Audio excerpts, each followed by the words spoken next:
Bismillahirrahmanirrahim. Assalamualaikum warahmatullahi wabarakatuh. Alhamdulillahi ala ihsanih wa syukru lahu ala taufiqihi wa amtinanih wa asyhadu an la ilaha illallah wahdahu la syarika lah ta'ziman li sya'nih wa asyhadu anna Muhammadan abduhu wa rasuluhu ad-da'i ila ridwanih. Allahumma salli alaihi wa ala alihi wa ikhwanih. Rabbana inna nas'aluka at-taufiq was-sadad. Rabbana inna nas'aluka ilman nafi'a wa rizqan thayyiban wa 'amalan mutaqabbala. Allahumma amin. Ma'asyiral muslimin hadirin, bapak-bapak semua yang saya muliakan, yang saya hormati, yang saya cintai karena Allah tabaraka wa taala. Tentu kita awali dengan memuji-muji Allah, dengan menyanjung-nyanjung Allah, mengucapkan alhamdulillah yang kembali memberikan kesempatan kepada kita untuk duduk di majelis ilmu. Kita berharap kepada Allah, semoga Allah memberikan semua keutamaan-keutamaan yang Allah sediakan, yang Allah janjikan bagi orang-orang yang duduk di majelis ilmu, mempelajari ayat-ayatnya, mempelajari agamanya, ditinggikan derajatnya, diampuni dosa-dosanya, dijadikan orang yang sedang berjihad di jalannya, dan seluruhnya, semuanya. Kita berharap kepada Allah betul-betul kita dapatkan apa yang Allah janjikan. Ma'asyiral muslimin rahimani wa rahimakumullah. Tentu salawat dan salam tidak lupa kita curahkan, dan tadi sudah kita mulai dengan muqaddimah dan ada salawatnya. Namun kita sampaikan kembali bahwa kita tidak lupa bersalawat kepada Nabi. Semoga Allah Subhanahu wa taala sanjung-sanjung beliau di hadapan para malaikatnya, dan juga semoga Allah Subhanahu wa taala curah limpahkan kepada keluarganya yang beriman dan sahabat-sahabatnya yang mulia dan seluruh umatnya tanpa terkecuali. Dan kita mohon kepada Allah, semoga kita istiqomah di atas petunjuk Rasulullah sallallahu alaihi wasallam, ya, tegar meniti jalannya sampai kita wafat. Amin ya rabbal alamin. Hadirin yang dimuliakan oleh Allah, biidznillah azza wa jalla kita akan membahas sebuah tema yang ada kaitannya dengan kondisi kita,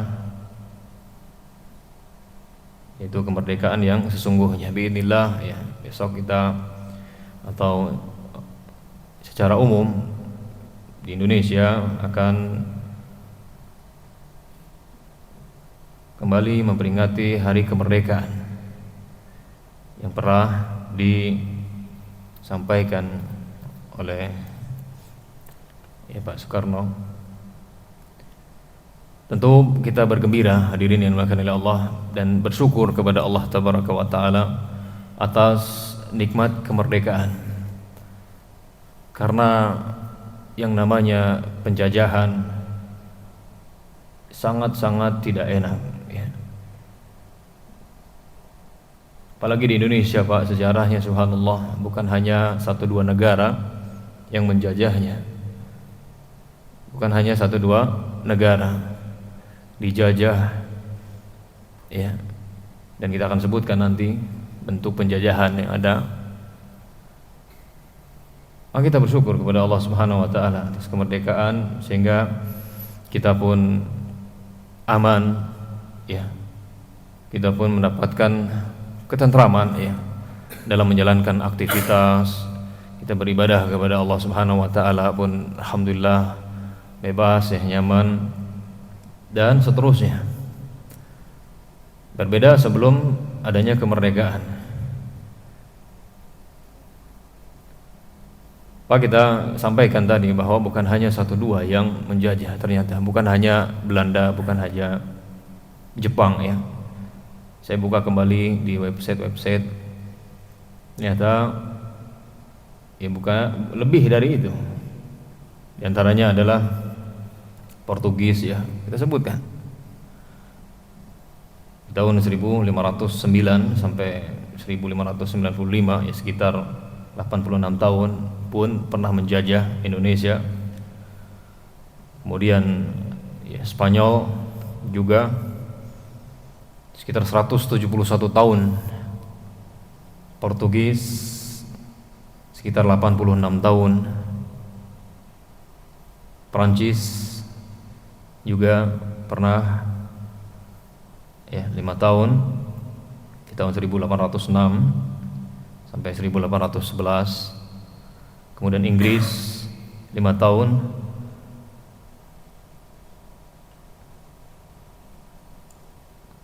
Kemudian Belanda, ini yang paling lama Pak, 3,5 abad ya, subhanallah. Kemudian Jepang ya 3,5 tahun. Intinya Indonesia sebelum merdeka itu kondisinya kacau balau, penindasan, penyiksaan,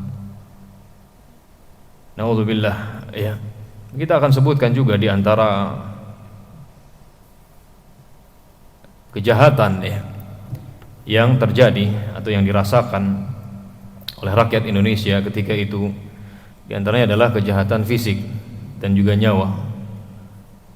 Ini terjadi ya, pembantaian massal, pembunuhan warga sipil dalam skala besar yang luar biasa, juga eksekusi tanpa pengadilan. Ini saya bawakan ya dari website-website, ingin menunjukkan gitu bahwa kita ini luar biasa, nikmat besar, tidak dalam kondisi yang kita sebutkan. Ini pembunuhan langsung terhadap siapapun yang dianggap memberontak, langsung dieksekusi. Kemudian juga kerja paksa, mematikan tanpa upah, tanpa makanan yang layak. Yang di sini jelas banyak, jauh sekali, tidak bisa dibandingkan ya. Betapa pedihnya Pak ya di saat itu kalau kita bayangkan orang tua dibunuh, keluarga kita disiksa, dikerja paksa, mungkin ada adik kakak kita juga ikut, pedihnya ya. Kemudian kelaparan, tidak mendapatkan makanan yang layak, bahkan ada yang tidak mendapatkan makanan ya, sehingga mati. Penyiksaan kejam yang dilakukan. Begitu juga kejahatan seksual, ini pun tidak kalah ya, tidak kalah jahatnya. Jadi pemaksaan ya dan penipuan terhadap ribuan gadis serta wanita di Indonesia ketika itu untuk menjadi pemuas hawa nafsu ya, di barak-barak militer sebutkan. Subhanallah.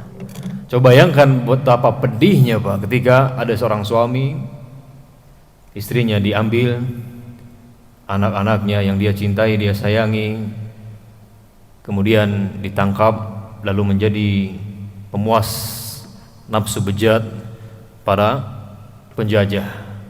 Bayangkan betapa pedihnya, waliyadzubillah ya. Dan itu pun tidak tahu apakah nanti setelah itu masih hidup atau tidak. Bayangkan begitu pahitnya Pak, begitu menyedihkannya ketika ada istri seseorang jadikan budak seks gitu ya, sampai hamil. Coba bayangkan bagaimana perasaannya. Kalau pengen lihat kesamaan lah, kurang lebih lah, mirip-mirip, lihatlah Pak yang di Suriah, lihat yang di Palestina, bagaimana mereka-mereka yang di penjara bawah tanah Sednaya itu luar biasa Pak, disiksa ya, perempuan-perempuan yang diperkosa. Bahkan ada salah satu wanita diwawancarai ya, dia ditangkap dalam keadaan gadis, kemudian ketika dikeluarkan dia katakan dia memiliki anak, dia melahirkan 3 anak dan kata dia, saya tidak tahu siapa ayah anak-anaknya, saya tidak mengetahui siapa ayah mereka. Begitu pedihnya Pak. Oleh karena itu kemerdekaan adalah nikmat besar. Kita patut untuk bersyukur kepada Allah dan bergembira ya atas nikmat yang besar ini. Jadi kejahatan seksual dan gender gitu ya, ini terjadi di saat itu dialami oleh wanita-wanita Indonesia. Waliyadzubillah.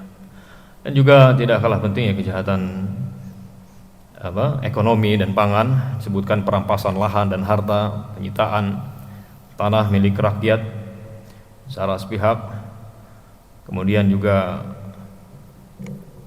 kejahatan sosial dan budaya, rasisme ya, dan diskriminasi. Jadi orang-orang Indonesia dijadikan atau ditempatkan pada kasta terendah, Pak. Subhanallah. Begitu juga penghapusan hak pendidikan, pembatasan akses sekolah.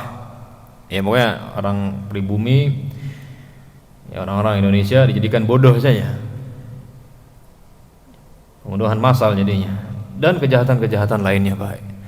Ya silahkan Anda lihat saja ya di website-website ya, sejarah bagaimana penindasan dan kejahatan yang dialami oleh rakyat Indonesia sebelum kemerdekaan diumumkan.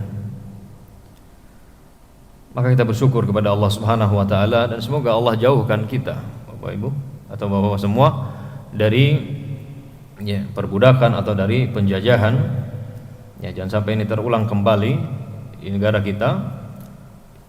Amin ya rabbal alamin. Baik hadirin yang dimuliakan oleh Allah, itu tadi muqaddimah yang sekilas saja terkait dengan kondisi sebelum terjadi kemerdekaan.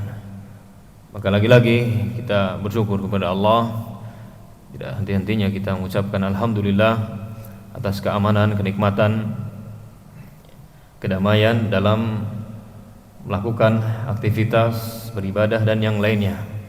Pak, percuma Pak punya banyak duit Pak, kalau seandainya keluar rumah aja nggak berani, ya percuma Pak punya kendaraan mewah gitu ya, harta di mana-mana, aset di mana-mana, kalau seandainya kita keluar takut ya nanti ada peluru nembus ke kepala kita, tidak nyaman ya, tidak enak, khawatir kalau seandainya nanti rumah kita dimasuki oleh para penjajah tadi, anak istri diambil dan seterusnya. Baik, terkait dengan kemerdekaan hadirin yang dimuliakan oleh Allah, tentu karena kita adalah kajian Islam, maka kita bahas kemerdekaan versi Islam, versi Islam gitu ya. Jadi pertanyaan besarnya adalah apa hakikat kemerdekaan? Ya, apa hakikat? Kemerdekaan yang sesungguhnya seperti itu? Jadi apakah merdeka itu udah bebas mau melakukan apa saja ya? Bebas minum khamr, bebas berzina, bebas mengikuti syahwat? Ya enggak jelasnya. Yang jelas apa? Tidak demikian. Karena kemerdekaan hadirin yang dimuliakan oleh Allah, jika tanpa petunjuk Allah Subhanahu wa taala, itu ya hanya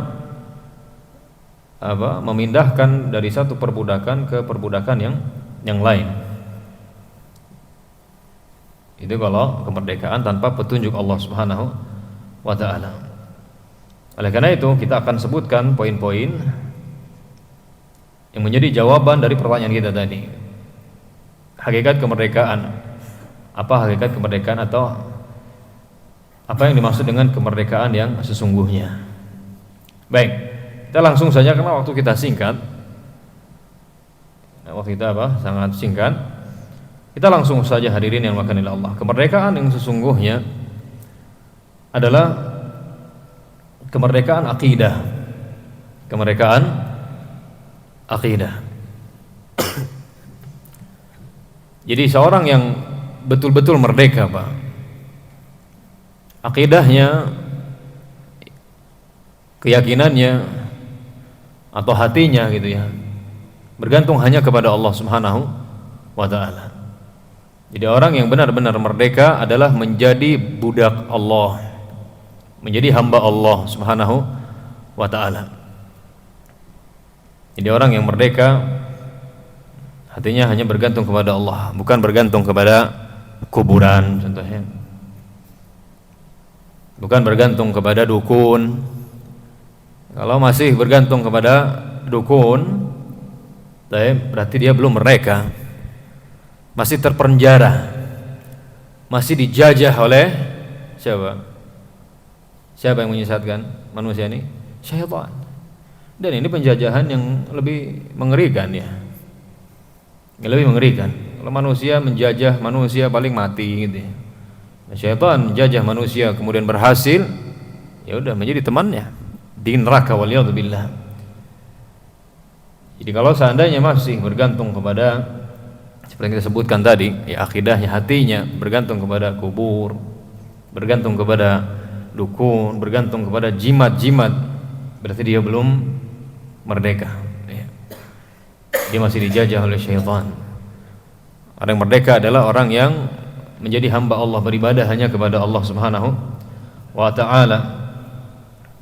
Tapi sayang Pak, masih banyak orang yang belum merdeka dalam hal ini. Kemana-mana masih hatinya bergantung kepada jimat-jimat. Kalau ketinggalan, waduh bahaya ini. Diperbudak, ya dirinya diperbudak oleh jimat tersebut. Tidak aman kalau saya tidak membawa jimatnya tersebut. Ini pernah kita bahas ya, di kajian-kajian yang berkaitan dengan akidah. Ya, sudah kita bahas terkait masalah ini. Haramnya, tidak bolehnya menggunakan jimat-jimat. Jangan berdalil dengan Nabi Sulaiman itu enggak pas. Nah, kita sudah sampaikan Pak terkait masalah ini. Seseorang yang memiliki jimat pasti dia mengorbankan akidahnya, pasti. Karena syaitan atau dukun yang memberikan itu, siapapun, apapun penampilannya, siapapun ya namanya, bagaimanapun kedudukannya di masyarakat, kalau dia memberi yang semacam itu udah dukun itu. Ya budak syaitan. Dan tentu tidak gratis. Kadang double, udahlah bayar, ada maharnya, plus ada yang lain Pak. Entah dia berkurban untuk selain Allah, nanti kurbannya khusus, ayam hitam lah atau apalah, ya, atau kambing nanti sembelihnya di WC, dan seterusnya. Atau dia nanti puasa mati geni, mati di opung geni gitu, atau gimana? Puasa mutih 7 hari 7 malam, untuk siapa itu? Untuk Allah. Untuk Allah kah? Enggak ada untuk Allah, enggak ada syariatnya juga. Yang jelas dia pasti mengorbankan akidahnya. Tadi dia diminta untuk meninggalkan sholat atau yang lainnya untuk dapat itu Pak. Jadi dia belum merdeka, berarti masih dijajah oleh syaitan, ya, masih diperbudak oleh syaitan. Ya, orang yang betul-betul merdeka, akidahnya lurus, bergantungnya hanya kepada Allah Subhanahu wa taala, dia beribadah hanya kepada Allah tabaraka wa taala. Ya. Jadi buang Pak kalau seandainya masih memiliki benda-benda yang semacam itu, dan nasihati kawan-kawan yang masih ya bergantung dengan benda-benda tersebut, karena itu justru akan menjadi malapetaka di dunia maupun di akhirat. Ya, di dunia maupun di akhirat, pembawa sial. Ya, benda-benda semacam itu tidak tenang. Itu yang paling utama. Yang pertama, hukuman yang Allah segerakan adalah ketidaktenangan. Ya, ketidaktenangan. Ya, tidak bergantung juga kepada jin ya. Kepada ramalan-ramalan. Ini yang pertama, kita singkat saja. Jadi intinya hadirin yang dimuliakan oleh Allah, kemerdekaan yang sesungguhnya yang pertama adalah kemerdekaan akidah. Kemerdekaan dari kesyirikan, dari peribadatan kepada selain Allah Subhanahu wa taala. Jadi jangan sampai kita mengikuti jalannya Abu Jahal, Abu Lahab yang diperangi oleh Rasulullah sallallahu alaihi wasallam. Baik, berikutnya hadirin yang dimuliakan oleh Allah. Kemerdekaan yang sesungguhnya yang kedua adalah kemerdekaan dari hawa nafsu. Kemerdekaan dari hawa nafsu.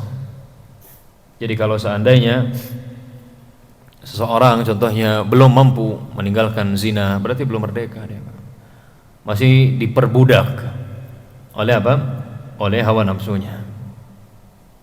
Belum mampu meninggalkan judi, ya. Berarti belum merdeka. Belum merdeka dia. Masih apa? Diperbudak. Kadang, bukan kadang, saya heran, masih aja ada orang yang dibodoh-bodohi dengan apa? Aplikasi-aplikasi judul itu. Itu kebodohan yang sangat nyata, Pak. Ya, berharap menang dari aplikasi yang dibuat orang, yang disetting gitu ya oleh pembuatnya. Kebodohan yang sangat nyata, tapi begitulah, Pak.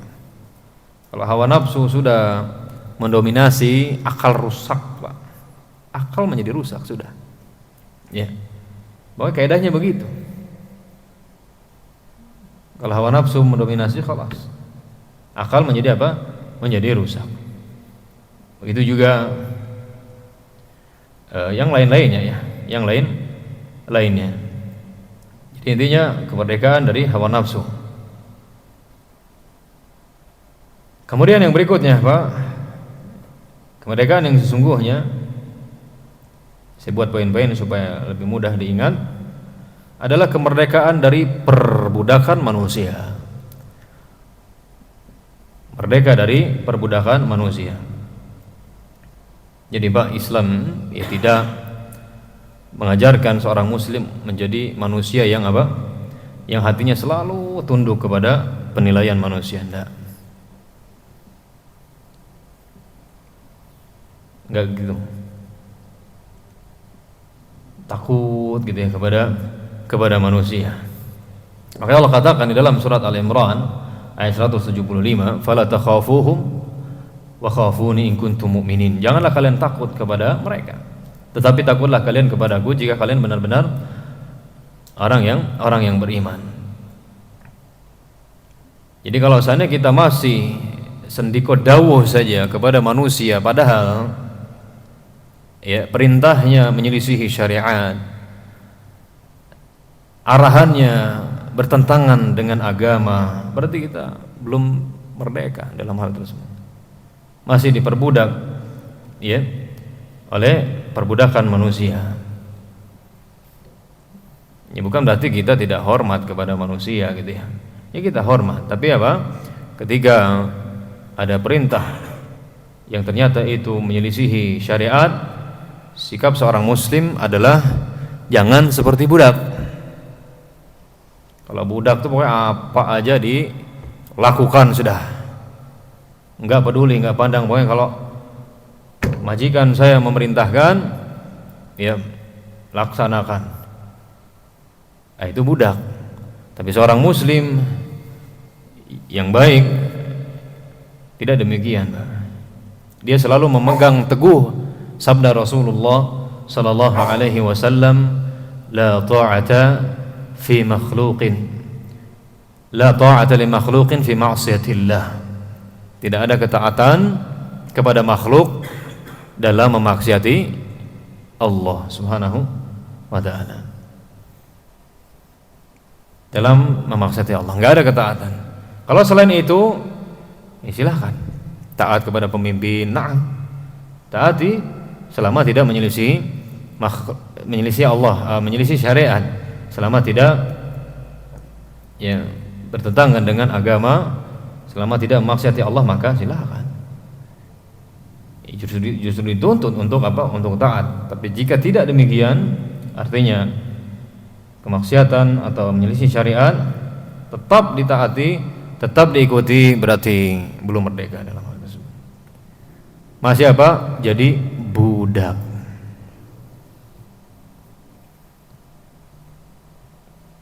Kenapa sih kok masih ditaati? Ya banyak faktornya. Mungkin takut kehilangan pekerjaan, ya takut dilengsarkan, takut di apa dan seterusnya. Subhanallah. Itulah akhirnya banyak yang apa? Yang tetap mentaati meskipun memaksiati Allah Subhanahu wa taala. Jadi betul-betul seperti budak ya. Jadi sekali lagi kita bukan seorang muslim itu bukan seperti budak Jadi jangan sampai kita demikian. Ya, ini ujian iman, Pak. Ujian keimanan. Baik. Kita akan diuji, Pak, iman kita. Cinta kita akan diuji. Cinta kita, maksudnya klaim kita bahwa kita cinta kepada Allah dan Rasul, bahwa kita betul-betul pengikut Rasul, itu akan diuji, Pak, imannya. Makanya Nabi SAW pernah bersabda, la yu'minu ahadukum hatta akuna ahabba ilaih min walidihi wa waladihi wan nasi ajma'in. Tidak sempurna iman salah seorang di antara kalian sampai dia menjadikan aku lebih dicintai daripada orang tuanya, daripada anaknya, dan dari seluruh manusia. Gimana penerapannya hadis ini? Penerapannya ketika bertentangan, ketika perintah orang tua bertentangan dengan perintah Rasulullah, ketika keinginan anak bertentangan dengan apa yang menjadi syariat atau ajaran Rasulullah, ketika manusia perintahnya, ucapannya bertentangan dengan Rasulullah. Nah, itu di situ mana yang lebih diutamakan? Kita akan diuji, Pak. Kita akan apa?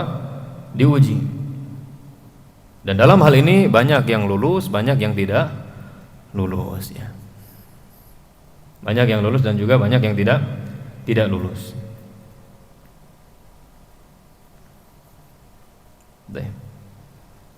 Oke, supaya kuat, Pak, selalulah kita cari ridha Allah Subhanahu wa taala. Carilah ridha Allah Subhanahu wa taala. Kuatkan iman kita kepada akhirat, kepada yaumul akhir. Kuatkan lagi keyakinan bahwa kita akan mati dan di alam barzakh kita akan diadili, ya, sebelum di padang mahsyar, ya. Dalam barzakh kita akan diadili, mendapatkan balasan dari apa yang kita pilih, ya, dari apa yang kita pilih. Jadi jangan sampai kita hanya karena ingin membuat ridha manusia sampai kita memaksiati Allah Subhanahu wa taala. Jangan sampai. Ya. Jangan sampai. Makanya kita ini enggak ada apa-apanya, Pak, dengan para sahabat dahulu. Para sahabat dahulu, Pak, sampai rela digergaji kepalanya, Pak. Rela digergaji daripada apa? Menyelisihi Rasulullah. Rela disikat dengan sikat besi sampai terkelupas kulit dan dagingnya, kelihatan tulangnya, daripada apa? Daripada meninggalkan Rasulullah sallallahu alaihi wasallam. Sekarang jauh. Takut kehilangan kerja, ya udah semua dilakukan. Oh, yang penting masih tetap gitu, ya. Udah enggak peduli, ya itulah kadar keimanan kita. Kadar keimanan kita. Baik, jadi yang ketiga, kemerdekaan sesungguhnya adalah kemerdekaan dari perbudakan manusia. Tadi, ya, yang kita maksud adalah ketika ada perintah gitu, tapi menjadi syariat, kita tidak ikut. No, gitu, ya. Senyumin aja. Baik. Senyumin gitu. Tapi kita apa? Enggak tahu. Jadi kaidahnya apa tadi, Pak? Kata Nabi SAW, la ta'ata li makhluqin fi ma'siyatil khaliq, atau fi ma'siyatillah. Tidak ada ketaatan kepada makhluk jika memaksiati Allah Subhanahu wa taala. Mari, Pak, kita kuatkan tekad, berjanjilah gitu, ya, untuk berpegang teguh dengan hal ini. Dan ingat, ketika kita kuat, ya, kokoh berpegang teguh di atas agama Allah, Allah Subhanahu wa taala akan gantikan dengan yang lebih baik. Ya. Saya sering sekali, Pak, di luar, ketika dakwah gitu, di luar sana sini orang-orang curhat yang mereka sampai rela gitu, udah rela untuk keluar dari pekerjaan yang sudah nyaman dan seterusnya, gaji besar, fasilitas oke gitu, ya. Tapi mereka keluar, kenapa? Karena menyelisih syariat. Menyelisih apa? Syariat. Itu luar biasa. dan betul-betul Allah Subhanahu wa taala gantikan dengan yang lebih baik. Tapi ingat, yang lebih baik itu tidak selalu harta, ketenangan jiwa, ya, kemudahan beribadah kepada Allah Subhanahu wa taala. Kemudian ya tidak menutup kemungkinan juga Allah ganti dengan yang lebih baik dari sisi harta, dari sisi kemudahan gitu ya. Dari sisi apa? Kemudahan harta. Karena memang demikianlah janji Allah Subhanahu wa taala yang disampaikan oleh Rasulullah sallallahu alaihi wasallam, "Man taraka syai'an lillah, 'awwadahu Allahu khairan minhu." Barang siapa yang meninggalkan sesuatu karena Allah, maka Allah akan gantikan sesuatu tersebut dengan yang lebih baik. Dengan yang lebih baik. Baik. Berikutnya hadirin yang dimuliakan oleh Allah. Kemerdekaan yang sesungguhnya juga adalah kemerdekaan dari kebodohan.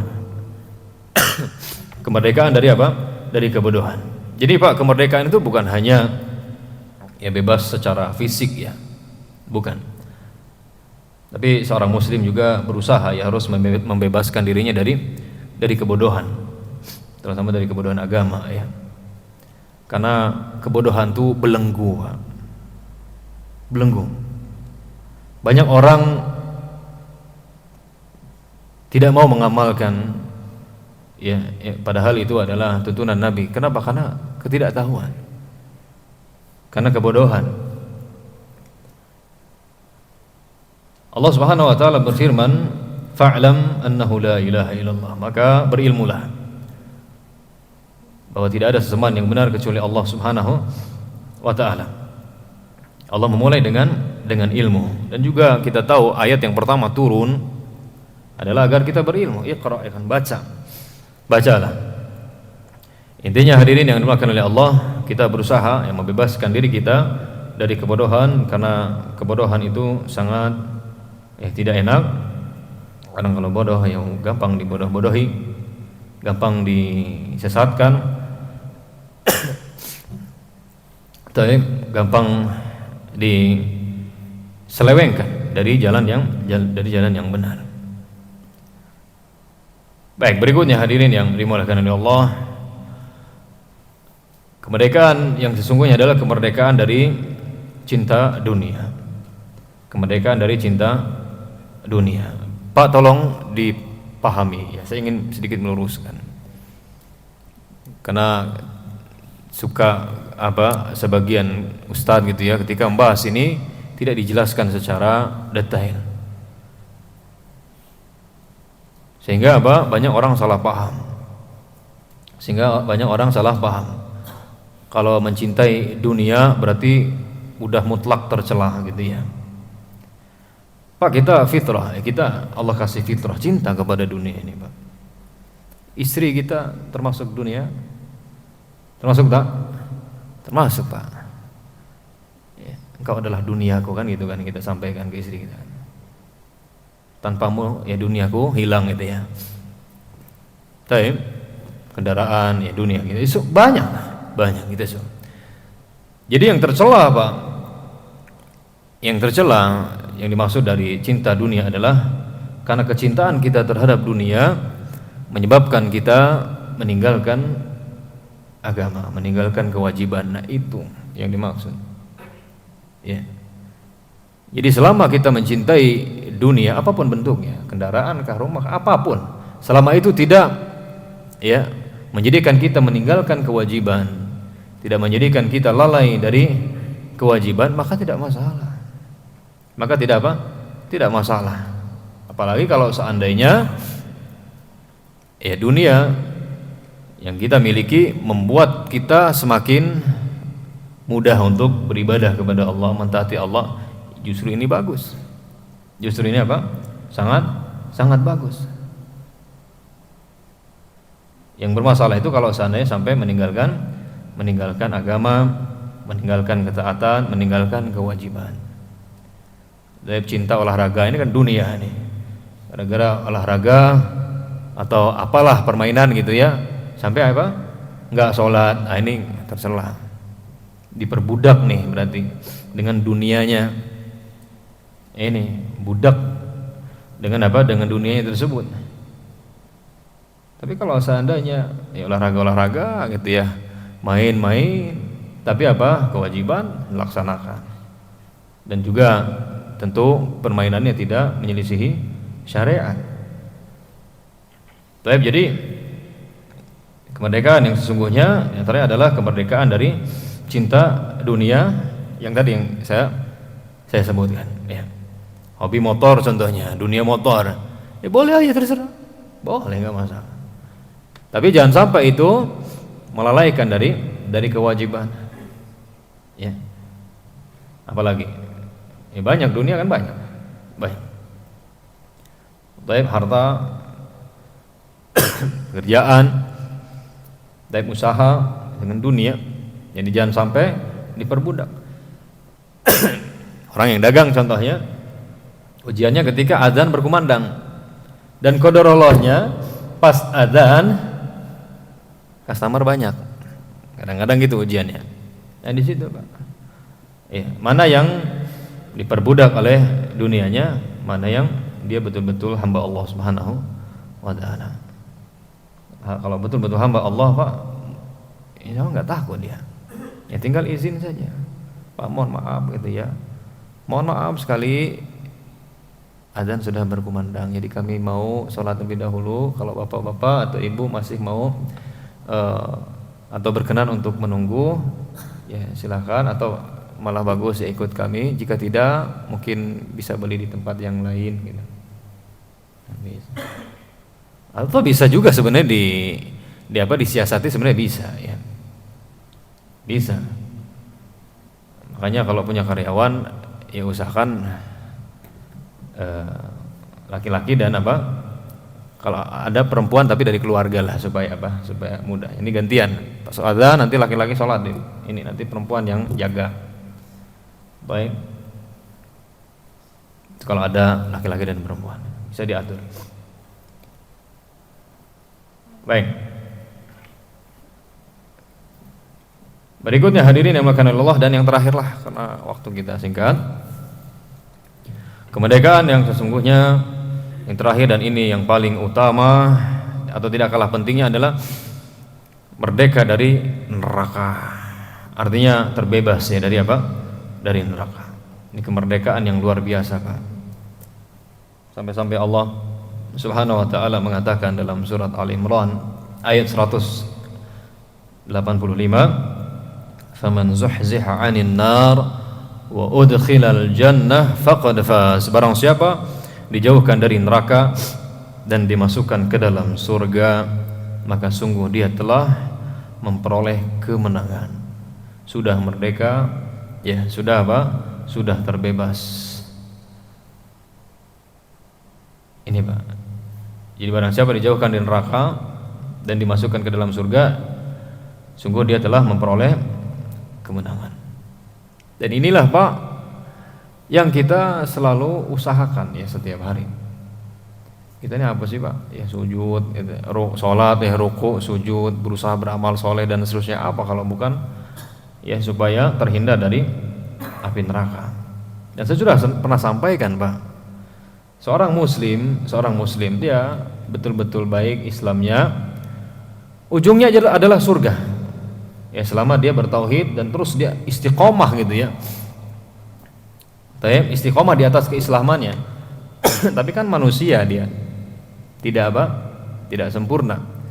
Intinya ujungnya adalah surga. Dah kalau muslim betul-betul Islam gitu, ujungnya adalah surga. Cuman masalahnya mampir dulu enggak, itu loh masalahnya. Mampir dulu tidak. Masalahnya ke neraka. Kalau orang mati di atas Islam pasti surga ujungnya. Akhirnya pasti. Cuman masalahnya masuk neraka dulu enggak. Karena ada orang Islam, orang yang beribadah kepada Allah Subhanahu wa taala juga masuk neraka ada.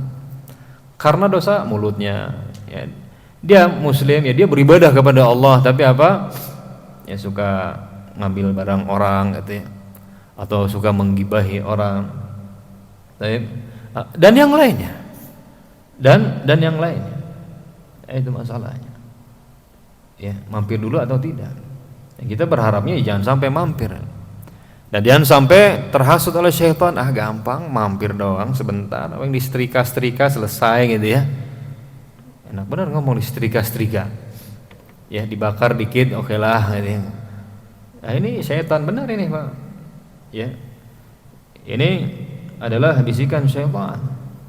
Sehingga bermudah-mudahan akhirnya bermaksiat. Pak, kita sudah pernah sampaikan bahwa di akhirat itu perbandingannya dengan dunia. Sehari di sana, di dunia berapa? 1000 tahun. Sehari di sana, di dunia 1000 tahun. Jadi kalau seandainya seminggu aja di neraka, berarti 7000 tahun Pak. Ya, Pak di perusahaan ini Pak peraturan ketat apa itu untuk menghindarin insiden yang modelnya begitu aja, peraturan yang ketat Pak. Ya kan? Supaya selamat, supaya nggak ada tuh tangan kejepit atau apa, peraturannya luar biasa. Tapi meskipun ini kan masih ada. Itu untuk kayak gitu doang gitu loh. Lu udah penjagaannya. Tentu dari neraka harus lebih. Ya, berusaha harus apa? Harus lebih.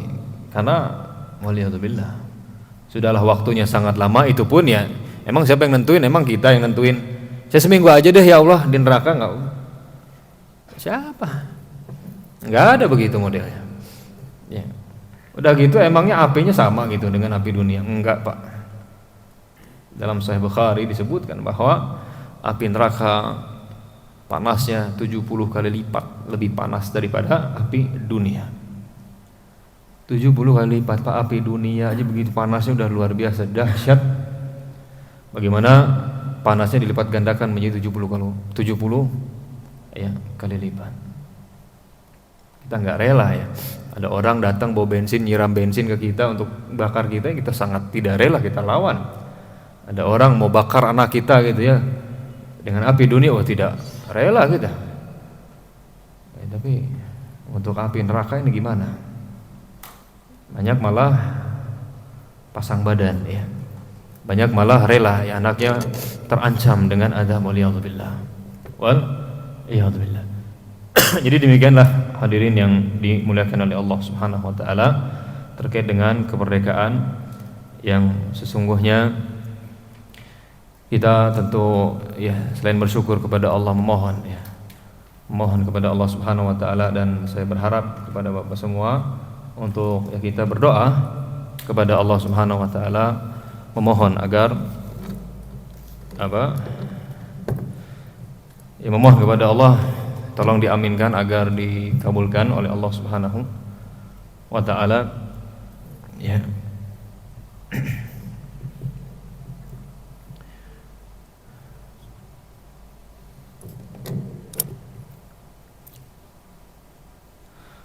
Bismillahirrahmanirrahim.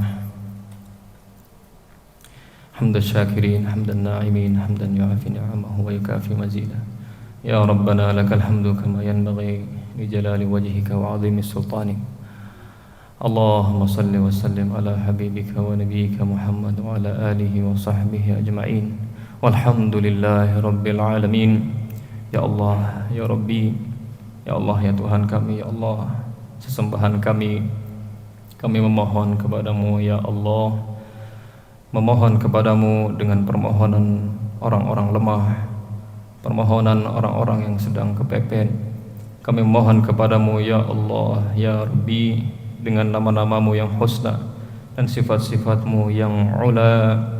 Kami mohon kepadamu ya Allah, ampunilah kaum muslimin dan muslimat yang hidup maupun yang telah wafat, terlebih mereka-mereka yang telah berjuang untuk kemerdekaan negara kami.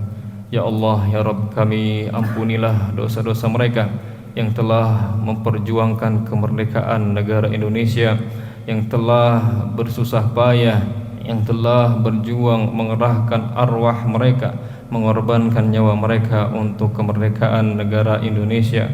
Ya Allah, ampunilah dosa-dosa mereka. Ya Allah, hindarkanlah mereka dari azab kubur. Ya Allah, luaskanlah, lapangkanlah kubur mereka. Rahmatilah mereka ya Allah, rahmatilah mereka, tinggikanlah derajat mereka, ampunilah dosa-dosa mereka.